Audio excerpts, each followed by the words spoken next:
At Arizona State University, we've made online education better, smarter, and more personalized so you can go further in your aspiring field. I decided to pursue medicine once I realized that ASU did have the online program for biological sciences. You're still required to learn the same curriculum. You're still being tested on the same content that anyone would be tested on in person. The comprehensiveness of the program prepared me so well for medical school. Explore over 350 plus programs at asuonline.asu.edu. But the reason why I will not be doing it for Butt News is because what I do in Butt News is I recap in minute detail what happens in a movie. Right. And what happens in Heated Rivalry is almost nothing. Yeah. It's hockey, gay sex, and very little hockey, by the way. Before I started it, I literally thought, oh, I guess I'm finally going to learn the rules of hockey. No, I did not. Nope. No, you did not.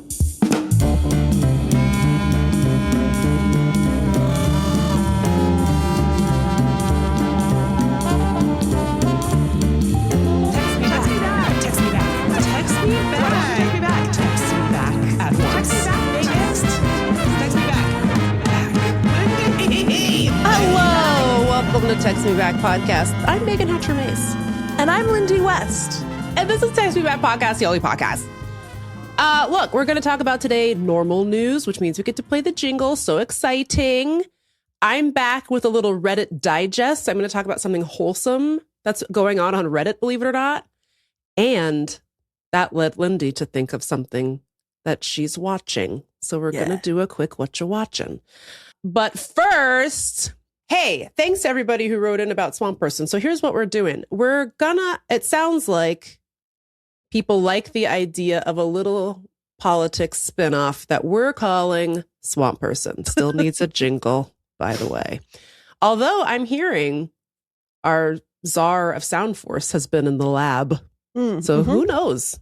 Who knows what's possible? We might be able to get, a jingle straight from the source. But don't let that stop you from sending in your jingle, listeners. Okay.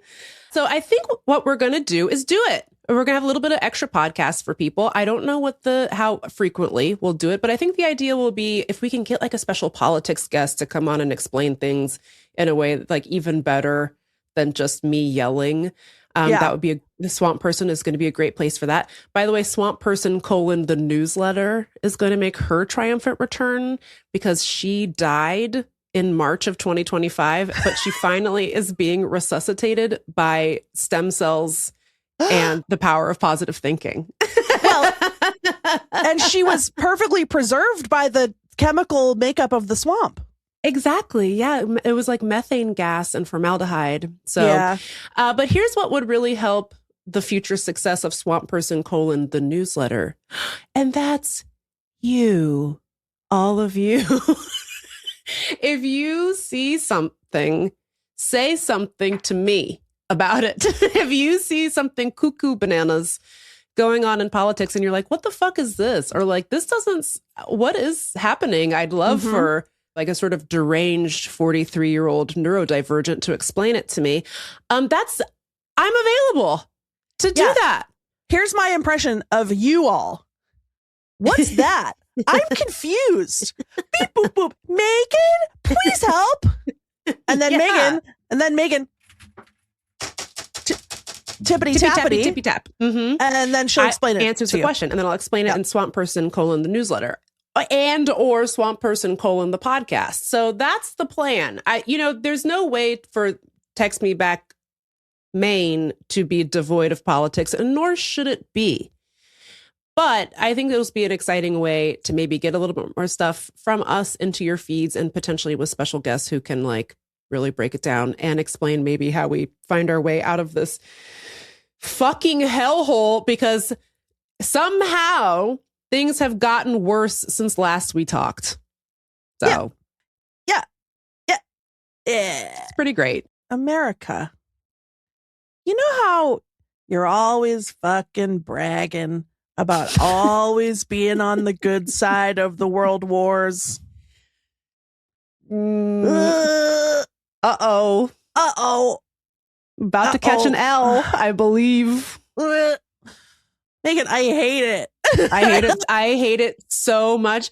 I hate it so much. Every video I see on any communications platform is making me cry, good or bad. It's just been very scary. You're seeing these traffic stops where the ICE agents are literally saying, "Didn't you learn anything from the other day?"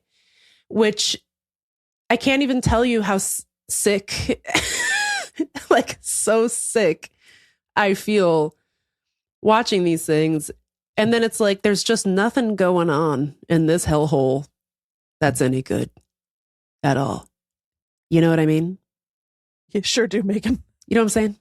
Yeah. And that's Swamp Person, baby.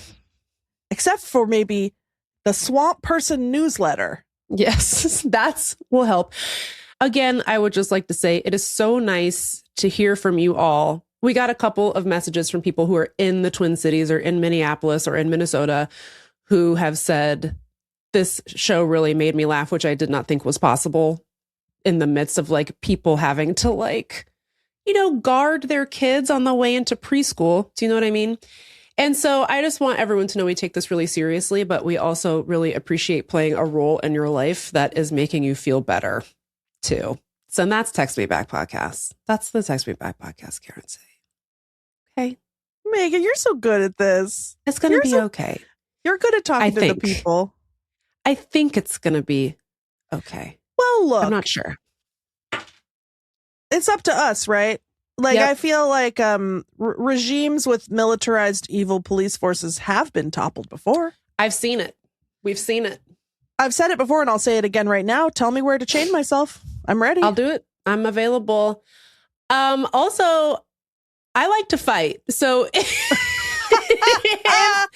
if you need someone with no kids, like no real attachments to like fight, I'm available. And I have a lot of miles I can use to get there. I've never been in a fight. But I have, but it was not of any consequence. You know what I mean? It's not like it saved anybody's life. It was just, you know, I was 24.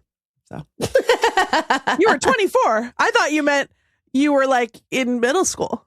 Who'd you fight when you were 20? Who'd you fight? Well, you know, we were always getting into scraps on Broadway. Ooh. I don't know. I don't know his name. This is your Urban Outfitter era. Yes. And you were out on We're Capitol out and about. Hill? I think we were in the alley behind or / the entrance of Neighbors. Yeah. And somebody said something rude to my friend. And I said, "You're going to say some shit to my friend when you're showed up here in your Wilson's leather jacket from the Alderwood Mall." And he really did not like that. And so he, I don't remember. I think he swung first, didn't connect. And then my friend, who's good for a single high kick, and that's it, kicked him in the face. And we fought. And then we just went into the bar. I guess the bouncer at Neighbors was like, "Okay, in you go, girls." You worked it out on the dance floor? We worked it out on the dance floor to the remix. Yeah. So I'm available is all I'm saying. Wait, so I'm sorry. Your unnamed friend Yes. gave a high kick to the face. Yeah. And then what did you punch with fists? Did you shove? Yeah, we were like pushing. You grappled. We grappled. There was some tussling. Wow. Pushing. Anyways, so thanks for your feedback about Swamp Person. And stay tuned for more politics and hang in there. Oh, God, it sucks out there. Oh, it sucks so bad. But that's what Text Me Back Podcast is for, is to cozy your chaotic heart. And with that, yes. And to some extent, what they're doing is still like a mind game. Obviously, it's also a physical game. Mm-hmm. Physical game with guns. Multiple games, yeah. They really, really want us to be scared and go hide. Yes, they want that very much. We need to not do that. I really like what Tim Walz said. And of course, be careful. Be safe, number one. That's your top priority, is keeping yourself safe. But basically saying one of the best ways you can help is by videoing ICE, and not just to like bear witness to what's going on, but to create a database for potentially for future prosecutions. And I think that's such a good CTA. And again, be careful, but it is a really good way to help. And also, I'm no longer qualified to give a Know Your Rights presentation, but I will tell you this. You do not have to talk to the police. If the police come up to you and say, "Can I talk to you?" you can say no and leave. And that's what you should do.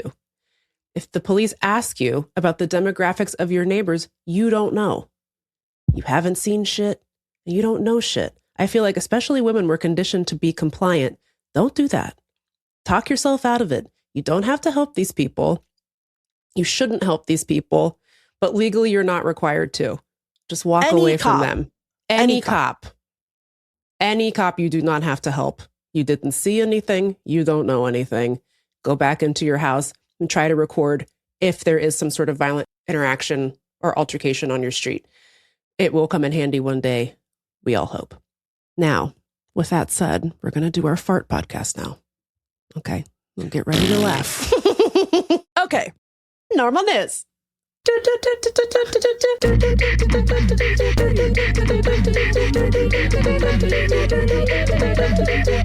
Normal news. Hit it. Okay. I have some news, Megan, which is that AI has finally done something that I like. Oh, AI is back in your good graces. It's in my good graces for the first time. It never was before. And it will not stay in my good graces for longer than this segment. Right. However, AI has gone ahead and pranked the cops. Yes. And that's what I like. If I'm going to give over my beautiful planet to Elon Musk or whatever, at least let Grok at least prank the cops. So here's what had happened. We're in Heber City, Utah. Sure. Or Heber, Heber. What do you think? It's none of my business. Fox 13 Salt Lake City reports an artificial intelligence that writes police reports. First of all, let's not have that. We don't need that. Bad enough when human police write the police reports. Okay, they're already full of fucking shit when the humans do it. I'm sorry, what's wrong with all of you? All of you in the span of 8 months forgot how to do every part of your job and your life? Yes. What the fuck is wrong? You're sick. You're sick. What's wrong with you?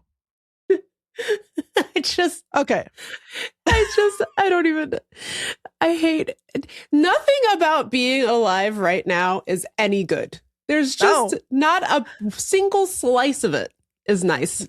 No, there's nothing going on that I like.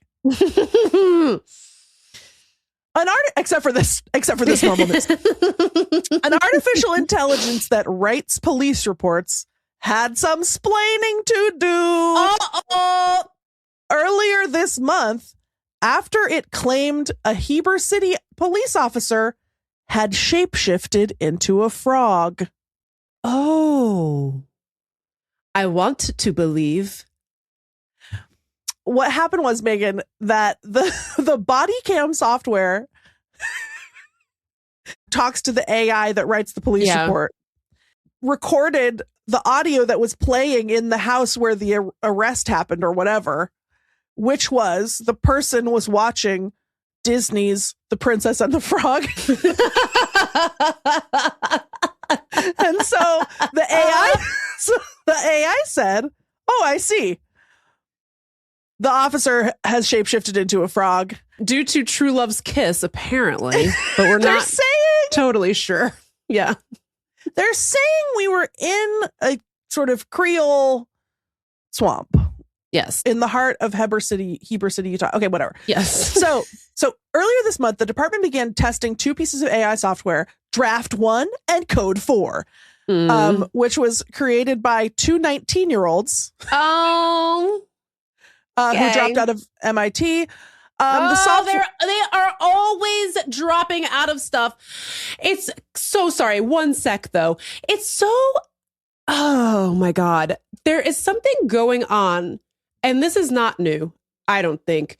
People are obsessed with the idea of designating a new genius. They can't get especially the media, can't get a fucking enough of identifying who is a genius. And it's always like an 18, 19-year-old white guy who dropped out of college. Again, let me just say, there's nothing wrong with not going to college. There's nothing wrong with not graduating from college. There's nothing wrong with just doing whatever the fuck. But there's something about that combination of characteristics in particular that somehow grants the person genius level qualities that would not be imputed upon anyone else who dropped out of college at the age of 18 or 19 years old. It's so obnoxious. They never make anything good. It seems like we would have learned from the last 7 times that we did this, because the last time it was fucking Mark Zuckerberg. And then right after that, it was I don't know if Elon Musk ever graduated from college. So maybe he doesn't count. Zuckerberg famously dropped out of Harvard. Bill Gates famously dropped out of wherever the fuck he went. People are obsessed, and all they make is felonious slop that encourages genocide and destroys democracy. Stop calling these people geniuses. They're evil little shit lickers. Please continue. Here's what I'm thinking. Maybe ethics is a 400 level course, and maybe we front load. We put that freshman year. This dumb country focused all of its energy on getting everyone to only do STEM. Facebook is what you get when nobody there has taken a single humanities course, because then you accidentally make a genocide machine. Oopsie, because you didn't think for 2 fucking seconds how a human being would use your dumb platform, which, by the way, you originally invented to rate people on how hot you think they are. Someone please kill me as soon as possible. It's so wild that women are still going along with this, all of it. Why are we doing this? We should go. Let's go, girls. We should go. We should get out of here. Only boys can go to Mars. I could get us a rover. Right now. Let's get out of here. No, they're calling it Boy Mars. No girls allowed. Girls can't come to Boy Mars. I'm sorry, what happened to the frog?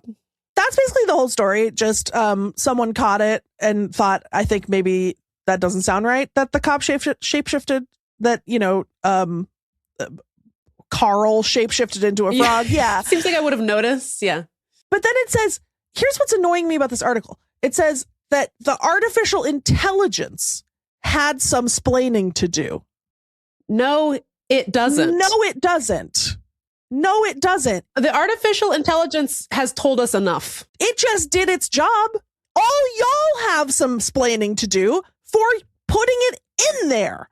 I just saw a meme yesterday, and I don't know the source, but it was allegedly matter. It was allegedly some old early computing maxim that a computer can never be held accountable. Therefore, a computer must never make a management decision. Why are we holding this computer accountable? What do you mean? Do we know what happened? Are they still using this fucking fuck shit garbage? Because, buddy, if I'm a criminal defense attorney in Haber County, Utah, it's over for you hoes. So here's all it says. It says that Draft One was the software used to create the Disney-inspired police report. Then Fox News, Fox 13 Salt Lake City, did a ride-along with the police chief or someone, police spokesman, for a demonstration. They staged a mock traffic stop. The cop says, "Hi, I'm Rick with the Heber PD. The reason I'm stopping you today is for ... Back at the police department, the AI generated a report with timestamps from the mock traffic stop. The software works in both English and Spanish and can track tone and sentiment as people are talking." It can't. No, it can't. One of the major draws. Oh, this makes me mad. Oh, Meagan, you're going to. Keel says, that's the cop, one of the major draws is that the software saves them time, as writing reports typically takes 1 to 2 hours. Oh, no! Not 1 to 2 hours. Oh! He said, I'm saving myself about 6 to 8 hours weekly now. To do what with? Harass more Latinos in your county? I'm sorry, headline, cops do less work even than before? They're already clearing basically only 25% of all homicides. And you're like, finally, I could put my feet up. Now that Frog Cop is on the case. Cops found a way to get out of doing one of the few tangible tasks that they had to do. Mm-hmm. It's giving when Dan Bongino learned. I was just going to say, it's giving Dan Bongos. Mm-hmm. That having a job is hard. He said, I'm working upwards of 36 hours a week. I'm not seeing my family at all. Oh. Somebody help me. Anyway, this is the one time you're going to hear me say it, but Team AI. Good job to those loser 19-year-olds for writing that dumb shit code that turned a cop into a frog. And congratulations to Princess Tiana. Yes, for finding her beloved. And furthermore, should we let frogs be cops? Weigh in the comments. Sound off. Let us know. I can't think of anything that would be a downgrade from human cops. They seem a little bit more discerning to me than human beings. So sure, frog cop. Why not? I think frog cop would tackle the real issues. Too many flies. Too many.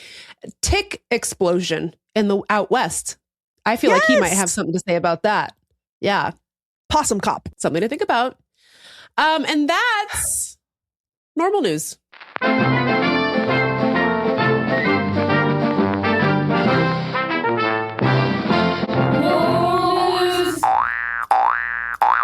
That was the frog. That little boy.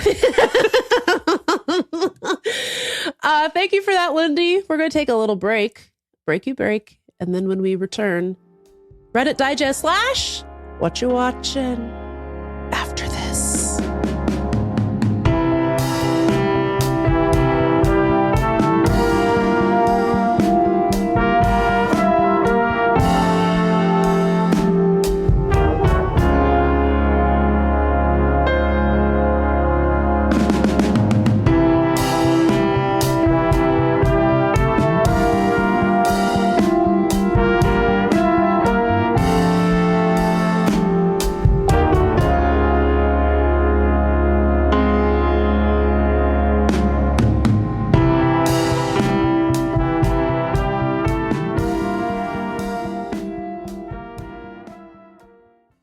Okay, here's some exciting news. I found something nice online and I want to share it. Although by the time you hear this, you might have already heard of it. I feel like a lot of times the algorithm allows me to be an early adopter and then I get to be a hipster about things that become popular. And I feel like this is one of those times. I think it's getting really popular, but here's what's going on Reddit these days. First of all, I'm getting a lot of posts served to me from a subreddit called Weird Eggs. And I don't like it. Oh. I think I might block it because when they say weird eggs, they're not lying. Some weird ass fucking eggs they got. There's always like a weird hole in it. Is it a parasite? The parasite stuff, I've seen it. Okay. I'm like desensitized to maybe there's a parasite in the yolk. But the like, why is it lumpy on the outside? Why is it shaped like this? No, Meagan, thank you. You know what you should do? Is you should be the change that you want to see in the world, and you should create r/normal eggs. I bet you that already exists. We'll find out. But lately, I've been getting served something so wholesome I felt like I had to share because it's so nice. And it is a subreddit. You may have heard of it. It's called r/bald. Okay, it's for the bald. And it's for everyone. All genders, but it's mostly a place for men to go and post pictures of their hairlines and say, chat, am I cooked? Basically. and then all the commenters will be like, it's time. And they always use the same meme of like two bald guys welcoming a third bald guy. Like, it's time. Come Cute. shave your head. Yeah. Like, yeah. So, and some every now and again, they will tell a person to hold, and they'll use the Mel Gibson Braveheart gif of him going, hold. Like, you're okay. Your hairline is okay for now. Everything is fine.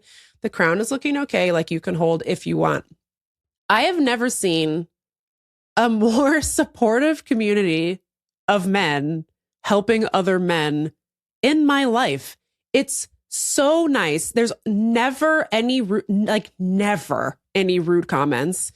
It's always like, fellas, is it time? And then everyone will be like, bro, do it. Shaving my head was the best thing I ever did. And it's like different stages of baldness. Sometimes it's like a receding hairline. Sometimes it looks like a conventional hairstyle from the front, but it's like balding on the top, got a bald spot on the top or whatever.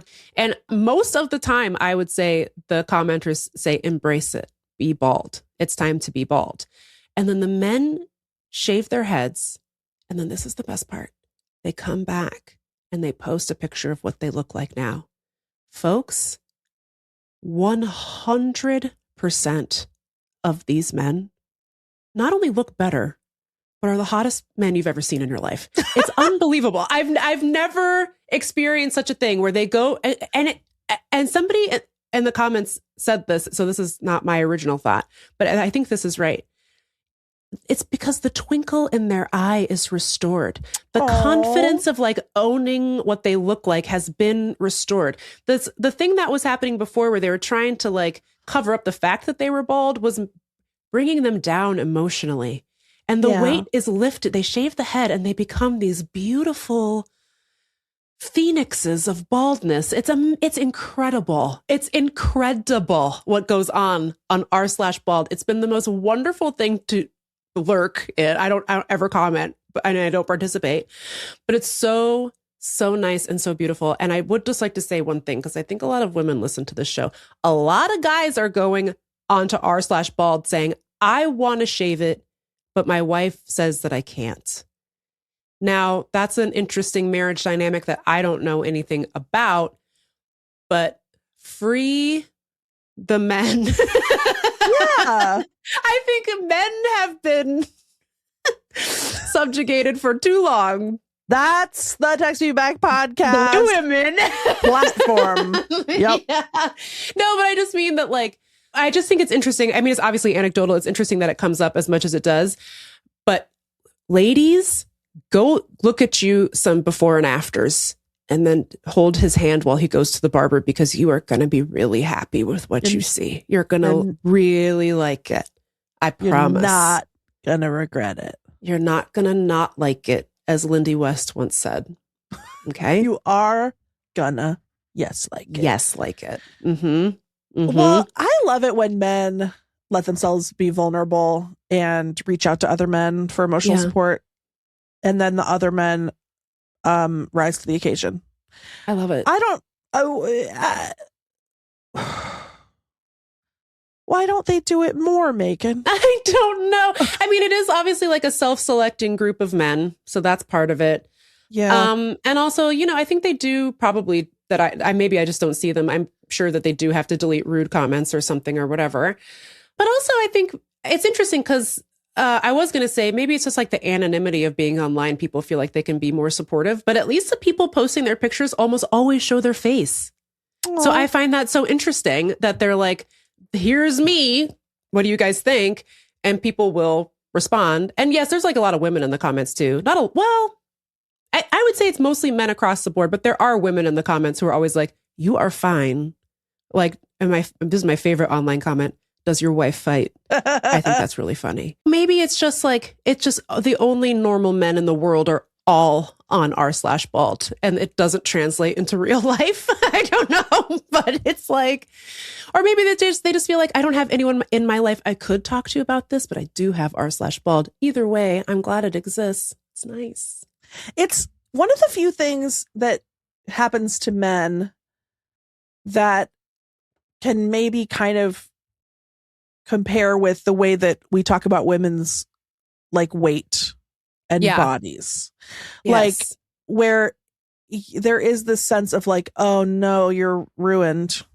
Like fat men are discriminated against, but sure. like, but there's this way that like baldness can like devalue a man in a Yes. similar way that being fat devalues a woman. Allegedly, like desexualizes them and like makes them. Yeah. And I think that's interesting. And I think that doesn't surprise me that some men who have experienced that end up being maybe a little bit more emotionally mature.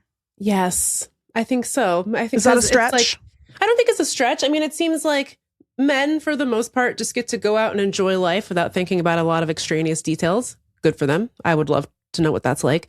But if you sit at the axis of difference, you know what it's like.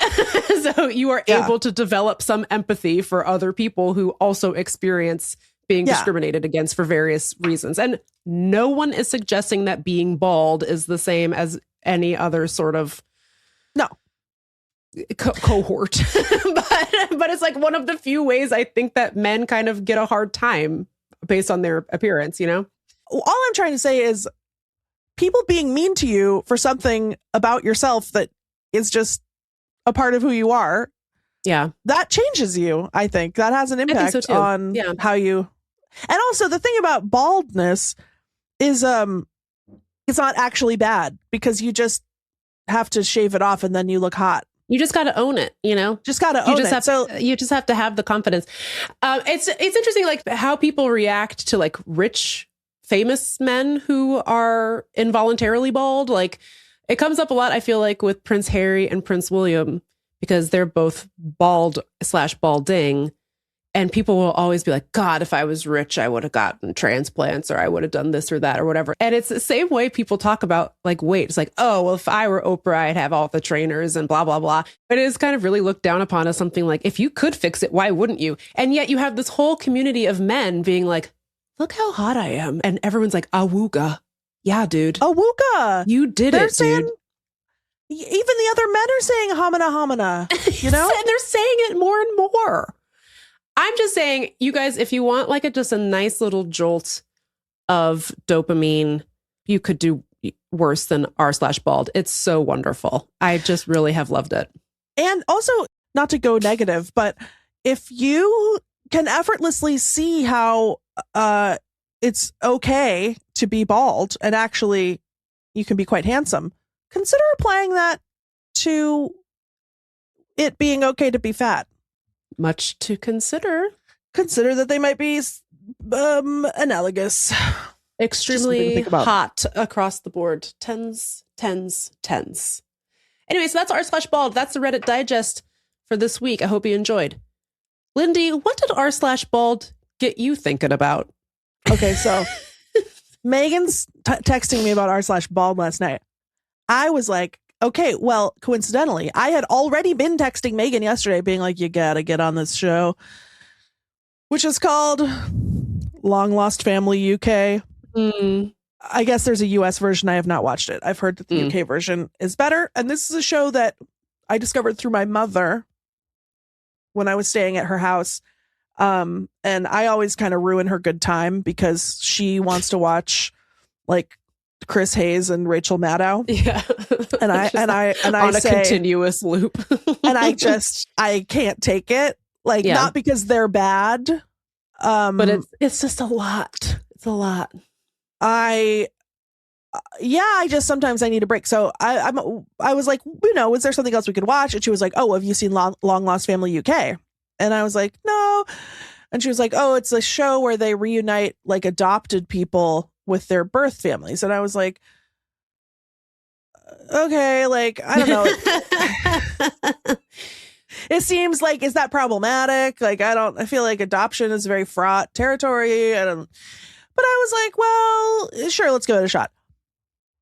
This is the most watchable shit I've ever seen in my life. It's like a drug to me. It is, because here's why. Every episode, and there's, by the way, like 16 seasons of it. Nice. Every episode is good. And every episode includes a mystery. There's a mystery. Oh, what happened? Where's my long lost family? Yeah. There's a mystery. Then you get to find out all the gossip of what happened. Why did the lady give up her baby? And then you learn, first of all, or fourth of all, it's in the UK. Yeah. So everything is like, it's all this shit I've never heard of in my life. Like, it's like, oh, I had to go to the Brompton home. Whatever. Like, weird, old, like, dark laws. Like, I mean, very sad. Like, lots of women being coerced into giving up their babies because there's rules like, oh, you can't rent a flat if you have a baby. Oh, so they're like, God. okay, I guess I can't live anywhere. Like, crazy shit. And then also just like people's families being horrible and whatever.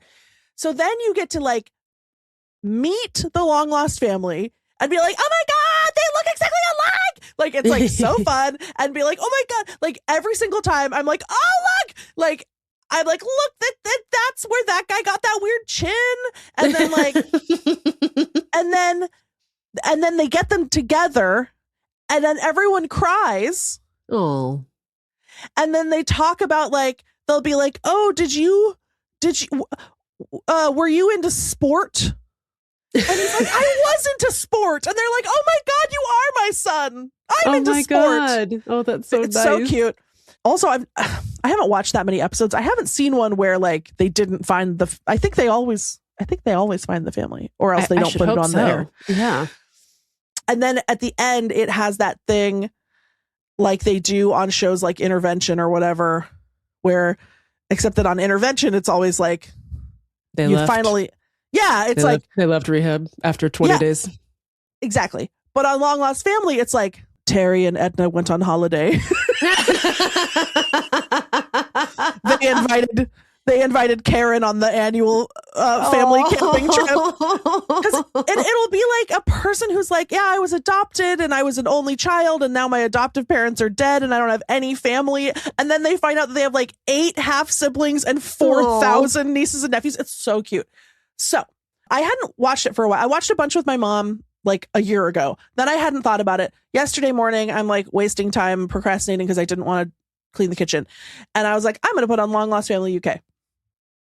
And then in this episode, there's this guy who wants to find his long lost family. It's a really sad story. Okay.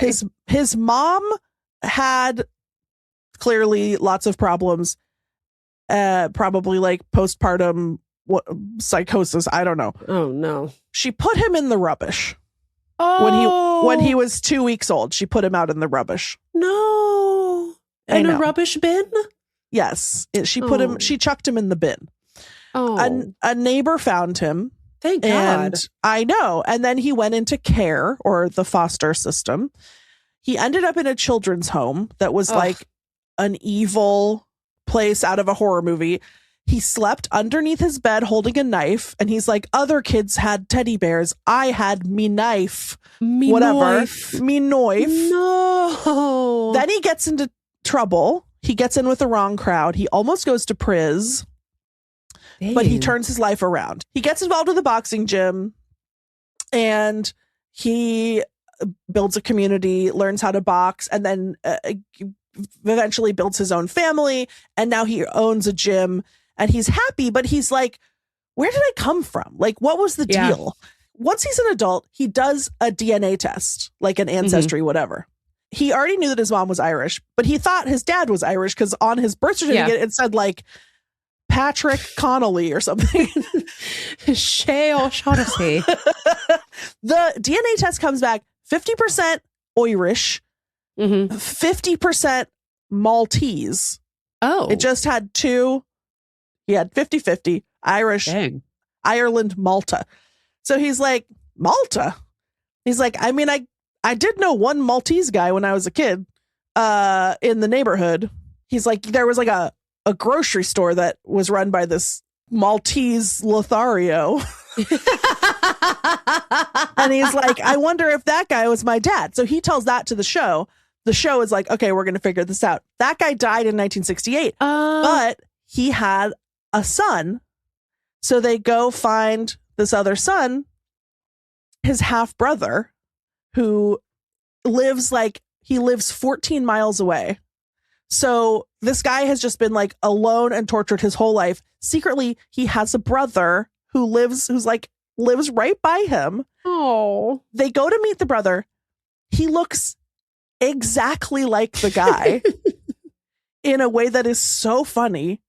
He like also grew up in care. This Maltese guy was not doing a great job. Doing good. Yeah. He also did boxing. Oh. Anyway, they figure out that they actually went to the same school at the same time. What? And they never met? Oh, that's crazy. But the guy who initiated the episode, he has a closely cropped hairdo. Sure. Where like it's shaved, but it's stubble. So you can see where his hair is. Sure.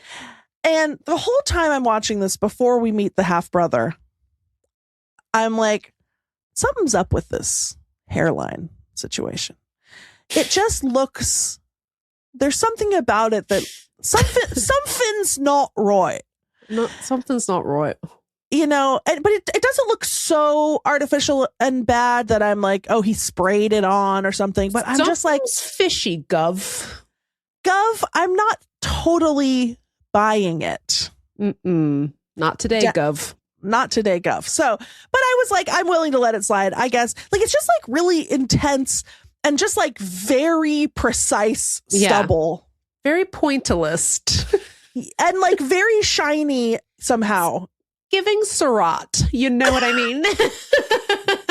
It's Sunday in the Park with George. You know what I'm saying? So, but then here's where going on Long Lost Family did this man dirty. We go meet the brother.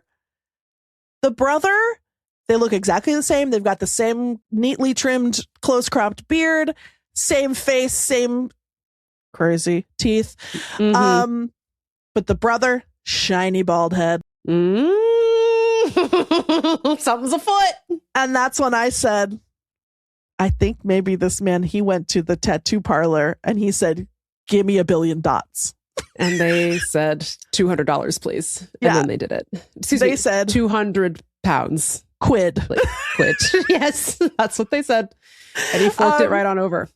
And it's like, it wasn't, it's quite well done. Like, if I'm correct. Okay. Well, no, I mean, like, if he hadn't decided to go find his long lost family and they hadn't shown me the brother, you would never have known. I would have given him the benefit of the doubt. Sure. You would have absolutely known, but you would have been fine with it. But now he's invited the comparison. I know. Yeah. And but I have to assume it was worth it to find his long lost brother. Because you can tell they're instant best friends, and it's so cute. I love that. It's really cute. Well, get into it, listeners. Let us know what you think. Yeah, my mom says the US version isn't as charming, and I believe it. I don't care about Americans. I don't know. Every time we try to do an American version of, especially like British reality shows, because I tried to watch a couple episodes of the American Bake Off, which in theory is fine. I mean, like Prue and Paul are both there. Not that I particularly care about Paul Hollywood, but whatever. The early seasons are hosted by Ellie Kemper and this guy, Zach Cherry, who is on Severance, if people are familiar. And they're both really cute. And there's nothing wrong with the contestants either. They seem nice, but it just doesn't come together right. There's something about it's not the fault of anyone involved. It's just that it's in Los Angeles. It doesn't have the appeal to me because, and I'm sure, I'm sure I could binge 1,000 episodes of it and be perfectly content, but it's not going to have the appeal of British Bake Off because, and I don't see people talking about this enough. Yeah. And also I feel like as British Bake Off becomes more and more of a global commodity, I'm seeing less and less of this on the show. Mm-hmm. What I love, especially about the early seasons of British Bake Off, is they will just be like, okay, for your next challenge, you have to make, a steam boiled A mutton Gloucester pud or whatever. A stewed eel pie. Yeah, it'll be like a suet bag. And then everyone's like, oh. Oh, my gran used to make these. And I love that shit. Yeah, I love nasty. learning about it's not even that it's nasty. I just want to learn about why? Because as we've discussed, the world is losing specificity. Everything is it's sad. It's sad to lose your nasty post-war necessity meal. I want to know more about your grody fucking gelatin sacks. Tell me everything. Oh, your grandma had to make it because of the Blitz? Jesus.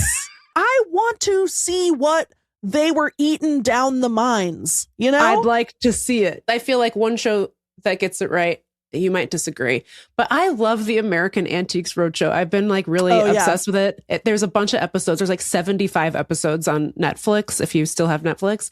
And it's definitely a bird of another feather than the British one. I feel like we watched a few British episodes when I was in Seattle last, and a lot of them are, speaking of, a lot of the stuff people find is their grandpa's war medals, because World War II still looms, and justifiably so, looms very large over the psyche of the British people.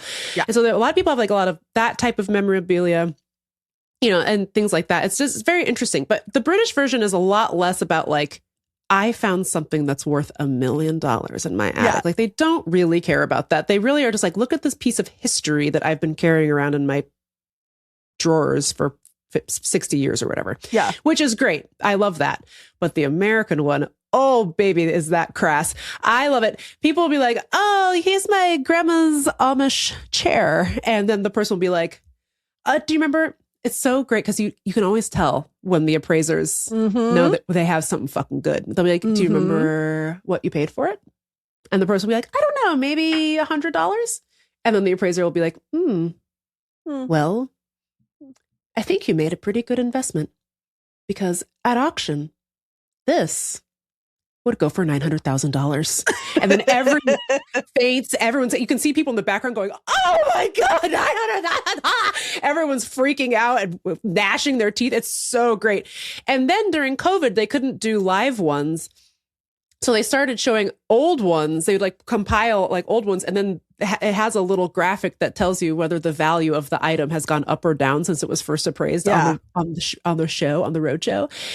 It's so good. When it goes up, it goes ding, and you know that it's improved in price. And when it goes down, it goes wow. That's how you know that shit ain't worth shit. I love watching those ones, especially because I like to I have a little song that I wrote when it's worth a lot of money, which is called Sell It, Sell It, Sell It. And they never do. But they also have episodes where they do talk to people who sold their item, and those ones are so good. And this one guy had a terracotta jug, an enormous it was 4 feet tall. And I don't even remember what it was for, but it was kind of ornate, I guess.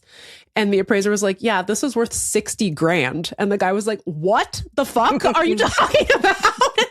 And then I don't know. I think I personally found this to be kind of weird, but maybe it's not. Please write in and let me know. But they were like, we decided to sell it to fund our adoption. So they sold the enormous jug at auction for $60,000 or $70,000, and then use that money to pay to adopt a child from Guatemala.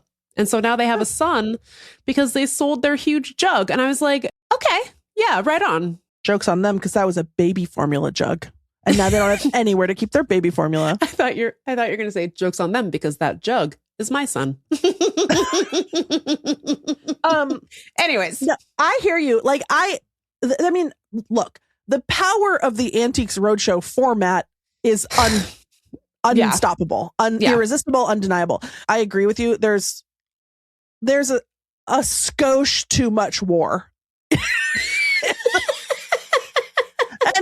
but again, I'm kind of in it for the history. I like that I'm learning things.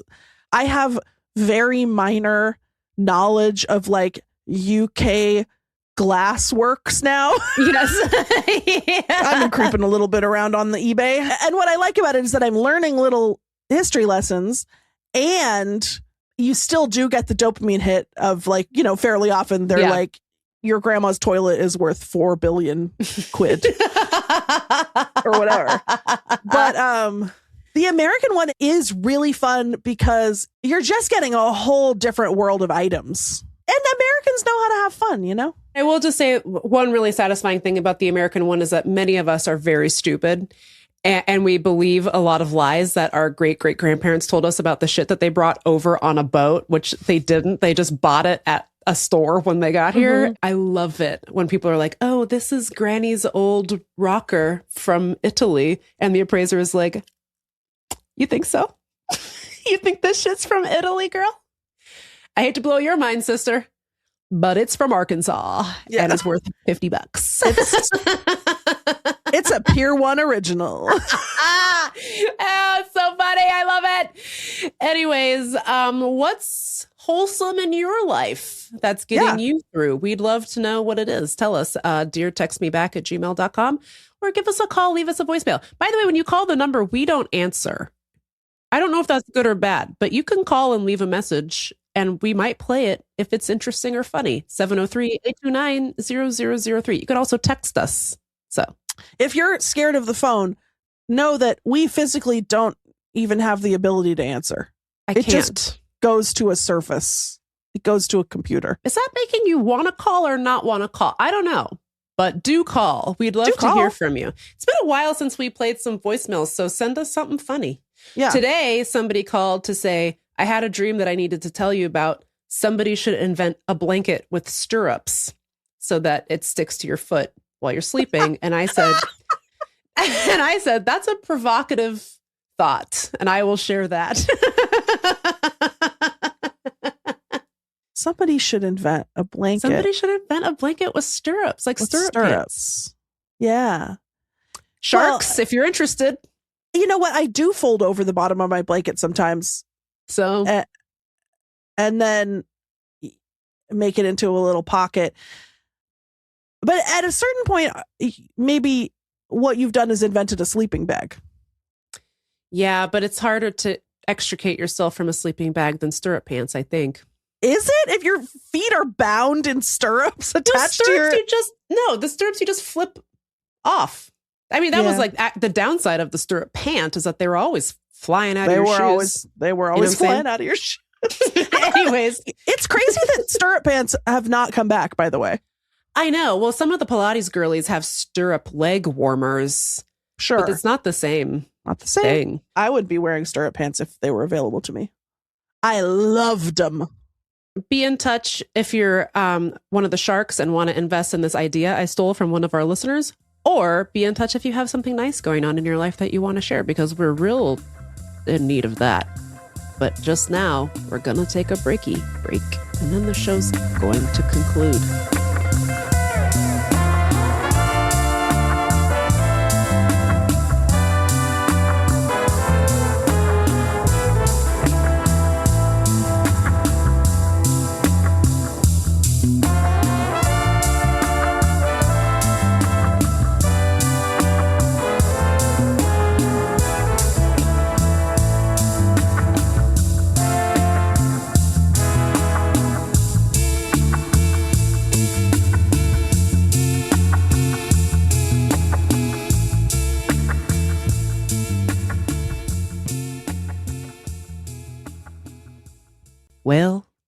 Well, Lindy, Meagan, we've arrived at the end of Text Me Back podcast. Really quick, I just want to address that people are clamoring for me to write a butt news about heated rivalry and / clamoring a little bit for Text Me Back podcast to address the juggernaut that is heated rivalry. I'll just say this. I've watched heated rivalry. It's got me. It's got my heart. It's got my heart. It's keeping me alive. Okay? Yeah. And more so than even the show, the press tour, the baby boys out on the road. They're very flirty and they love to tickle and touch each other. So like look, we love it. We love Sure. it. However, much like every good thing, I'm going to get sick of hearing about it soon. Yeah, the saturation point is quickly approaching, I fear. And I don't know why we do this to ourselves as people, because no one's done anything wrong. I know. Except for no have one's a done pure anything love for wrong. something. And look, I'm over here. I'm reading the books now. I'm reading the books. There's more than one book? Wow. There's like okay. 8. And Samantha Irby texted me. She's like, you got to read the books. And I was like, okay. Damn. I finished the show. Sure, I'll read the books. By the way, the pull quote on the front of the book is, this is the book that finally got me into gay hockey romance. Oh. How many other are there? Is there more than just those 8? Let me know. Of course there are, I'm sure. Yeah. But the idea that you've been bombarded with hockey romance up to this point, and then you're like, fine, I'll read Heated Rivalry. But I mean, it's great stuff. I get it. I get the love. I feel the love. I will not be doing butt news about Heated Rivalry. There's so few nice things that it's pretty easy to become obsessed with the one thing that is nice and makes you happy. You know, and then you want to talk about it with everyone. It makes sense. Especially right now. What else do we have? What else do we have but Connor and Hudson being cute? But it's not even the saturation. I bring that up just to be a bitch, I guess. There's really no reason. I wish I hadn't said it. It's just mean. And I'm talking about it too. So what the fuck? But the reason why I will not be doing it for butt news is because what I do in butt news is I recap in minute detail what happens in a movie. Right. And what happens in Heated Rivalry is almost nothing. Yeah. It's hockey, gay sex, hockey, gay sex, and very little hockey, by the way. They barely show any hockey. It's like that one guy apparently worked with like a Russian tutor to sound convincingly Russian. You couldn't do that with an ice skate coach. You know what I mean? What's going on? Before I started it, I literally thought, oh, I guess I'm finally going to learn the rules of hockey. No, Nope. I did not. Nope. No, you did not. So the flow of the show is hockey, gay sex, gay sex, hockey, gay sex. They look at each other. They take a shower. They, one of them wins an award. Then the other boy wins an award. They look at each other again. Then more kissing, gay sex. They, one of them goes to Russia. They both go to Russia. They play hockey. They don't have gay sex. They come back. They have gay sex. And then they play hockey. And then, like, what do you want me to write down? What am I writing? I can't. First, I'm not describing. Look, despite my love for Heated Rivalry, I'm still sex negative at heart. I'm not writing down a play-by-play of these erotic moments of the pounding, the sweating, the moaning, the groaning, and etc. and so forth. And so on and so forth. And I certainly can't write a play-by-play of the hockey. I'm to not the extent that it exists on the show. Yeah. I don't have the erotic chops to be writing. It's okay to just enjoy something and not, I don't need to get involved. I will also not be getting involved in the discourse. And here's why. I stopped watching it. I'm so sorry. I watched 3 episodes. I thought the 2 main guys were super annoying and the acting was pretty bad. And I didn't find the sex to be particularly hot even. I was like, oh, it all feels very sporty. Parentheses, derogatory. You know what I mean? And then the 3rd episode, they finally introduced me to 2 guys I liked, but it wasn't enough to keep me going. The smoothie guy and the other guy. I was like, these 2 are fun. I like this. And that was hot. Those 2 guys are hot and they're hot together. Interesting. So that's nice. Interesting. So I was like, I give up. I gave it a shot. What I will say is I'm glad everyone's having a nice gay time. And I hope that this reminds the powers that be that the girls and gays still exist, because I feel like in the early days of the HBO Max to Max back to HBO Max era of HBO, they got rid of all of the girly gay stuff off of Max, which means they not only canceled Legendary, which is the voguing competition show, they removed it from the platform entirely. So you can't even watch the old episodes anymore, which is insane. So I am hoping that apparently the executives are shocked that this show is as popular as it is. And I'm hoping that the message that they get from this is not we should make more gay hockey shows, but we should make more gay shows that cross other topics that I find interesting. And give me legendary back, please. And also more gay hockey shows. We don't have to cut. We don't have to. Yes. We have an abundance mindset. This is not a scarcity situation. I'd like to acknowledge for the people. Or perhaps another sport, perhaps gay football. You know, Meagan, it's almost as though you could do it with any sport, any hyper masculine sport where the boys aren't allowed to be gay. So much to think about. But I just want to I'm going to table Meagan for a second, and I'm going to speak to the speak to the fans. I know I disagree with Meagan, and also I'd like to acknowledge that if you stopped the show at episode 3. You didn't see episodes 5 and 6. Oh boy, we know that there's some information that has been missed. However, Meagan is not obligated to watch the Heated Rivalry show, and Meagan made her assessment, and Meagan's opinion is valid. I personally love the show, and I can't wait for season 2. And I love my main 2 baby boys, but not everyone, look, I'll also eat a big bowl of frozen peas with butter on it. So yeah, exactly.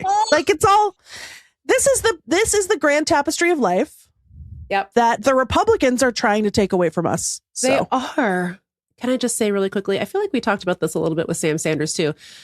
And Alice Wetterland, we talked to her about this also. I'm tired of having to engage in culture in this way. And by the way, I didn't dislike Heated Rivalry. I just didn't really get into it. It's a lovely show. Life's too short. It's okay to not finish things that aren't tickling your fancy. And I might revisit. Who knows? But I hate that we often have to engage in culture in this way where it's like, oh, well, I have to support this just to prove to the right that there's an audience for movies made with Black directors and Black writers and Black actors, or movies made by queer people about queer people. Even if but if it's bad and I don't like it, I don't want to watch it. And yet I feel like I have this obligation. Like this came up recently because that movie Him with Marlon Wayans and Tyreek Withers supposed to be terrible, and yet I feel like I have to watch it. I'm rooting for everybody Black, you know what I mean? And so I hate that we now, this is not new. This is not unique to the Trump presidency, but like the only way to fight the culture war is to watch stuff I don't like just to prove that like there's an audience for gay stuff or whatever. It's just annoying. There's also, this is a really problematic thing to say, so maybe I'll cut it. But I feel like there's also a flip side to that where, and I get it, but sometimes the discourse will tell you that you're not allowed to like something that you do like. I know, yeah. And like I saw lots of feminists saying that I wasn't allowed to like Begonia, but I did like You're it. Not? Oh, it was so good. That movie. I was texting a friend of the show, Brian, about this because he said he really liked it. I was like, okay, great, I'm going to watch it. It's on streaming, and I watched it, and we were just. I was like, I won't give any spoilers, but I just was like, hell yeah, brother, hell yeah. And Brian goes, my letterboxd review for Begonia was, this one's for the sickos. And I was like, yes, this one's for the sickos. And it's such a good movie. And I just want to say, and I said this to Brian too, or we were talking about this, that like Emma Stone could have just had like a pretty conventional career where she was like in comedies or rom-coms or just like, made whatever, occasionally made like a dramatic film. But instead she's like, how about instead I cover myself with goo and me and Yorgos like, I don't even know, like birth me out of a pod. And everyone's like, Yeah, you should do that. You should be like a bride of Frankenstein who's never had sex before and you could covered in goo and travel all of Europe and just fuck everyone. Oscar. Yes. Academy Award. It's amazing. Yeah, well, but some of the feminists didn't like it, and I honor them. They're allowed to not like it, but I am also allowed, I think, to form an independent opinion, and I thought it was great. That movie fucking rocked. By the way, always a good day when Jesse Plemons shows up on your screen. I agree. Love that man. One of the only "you look like a celebrity" comments I ever get is sometimes people say I look like fat Kirsten Dunst. I don't know about that, but I do on some level feel that he's my husband. Yeah, for sure. Absolutely. Well, a fat version of him, I guess. Yeah, fat Jesse Plemons, because he's not a big boy anymore. I think he's skinny guy. Oh, Zemplemons. No. He's fine. You know, when life gives you Plemons, you make Plemonade. Plemonade. Anyways, let us know what you think about Begonia and if we're allowed to like it. And we already know how you feel about Heated Rivalry, but definitely write in and let me know if I should revisit it and watch it. Try to watch episode 4 and 5. How many episodes are there? 8? There's 6. Okay. So then maybe I'll watch. That's not so much of a commitment. It just, to me, Megan, it gets very cute. Like, it's like very, in Pride and Prejudice, the Keira Knightley one, when he wiggles his hand. Yeah. The whole very sexual. And like very like the yearning and the forbidden love just really builds. It's like that vibe writ large to me. And I love that vibe. Nice. And then it wraps up in a very adorable and satisfying way to me. But again, I like that. I honor your sovereign self, and I love everything that makes you who you are. So I don't want you to force yourself to watch something you don't want to watch. A little bit of oppositional defiance disorder, where it's like, stop telling me what to do. Shut the fuck up. So the more people insist I watch a television show, the less I want to do it. I try to never recommend anything to you because I'm terrified. I did watch Detroiters after like 8 months of you telling me to watch it. Very funny show, by the way. Great program. It taints it. I think that if you had watched Detroiters on your own by accident, you would have liked it more. I can tell. That's one of the reasons why I just in general have a hard time with people recommending me things, is that I don't want to let them down if I don't like it. That's really stressful to me. And also, I kind of do like to go into media kind of not knowing anything about it. Interesting. Because I don't want other people's opinions to sway me one way or another. I especially don't like it when someone's like, oh, I hated it. And then I'm just like, now I know I'm not going to like it because you said you didn't like it, Yeah. And maybe it really was bad. Who knows? But yeah, I struggle with that. I know. And I get it. But I did watch 3 episodes. I was very proud of myself. I was like, go prove that you're not a bitch and watch 3 episodes. And I did. Anyways, let us know what you're up to and what's nice for you. Subscribe to our Patreon, patreon.com/textmebackpod, or tell your friends about our program and make them download it. They don't even have to listen to it. They should just hit subscribe on the podcast app. That would help us out. Also, you should pre-order my book, Adult Braces, please. Absolutely should. And you should buy our merch. And you should also subscribe to our Substacks, Butt News and Swamp Person. Over on Butt News, I've started to do a new series where I'm teaching myself to do my makeup. It's really funny. I love to get Lindy West content that I haven't. Do you know what I mean? I'm like a fan. It's so fun. But like when we make the podcast, I already know what you said because I was there. I know. So I love it when you send me stuff like that. I'm like, oh, that's how I feel. That's how I feel when you do the caption in the Instagram slide. Instagram, and also when a new Swamp Person comes out. So join us next week. We're going to have a special guest. He's a certified snack. That's right. It's Big Ronald Young Jr. And he will be here to talk about his show that he's doing. And it's going to rock. And he's going to tell us all about it. So don't miss that. If you miss it, that would be pretty depressing and also like kind of dumb of you. Kind of messed up, actually. So kind of like problematic. Ooh, don't do that. Okay, I guess if that's who you want to be. Wow. Calling you in, Carol. All right, bye. See you next week. Text me back. Text me back. Text me back. Text me back. Text me back. At once. Text me back. Biggest. Text me back. With so many options, why choose Arizona State University? For me, the only online option was ASU because of the quality. Their faculty was really involved with their students and care about your personal journey. The dedication to my personal development from my professors, that's been extremely valuable to me. Earn your degree from the nation's most innovative university. Online. That's a degree better. Explore more than 350 plus undergraduate, graduate, and certificate programs at asuonline.asu.edu.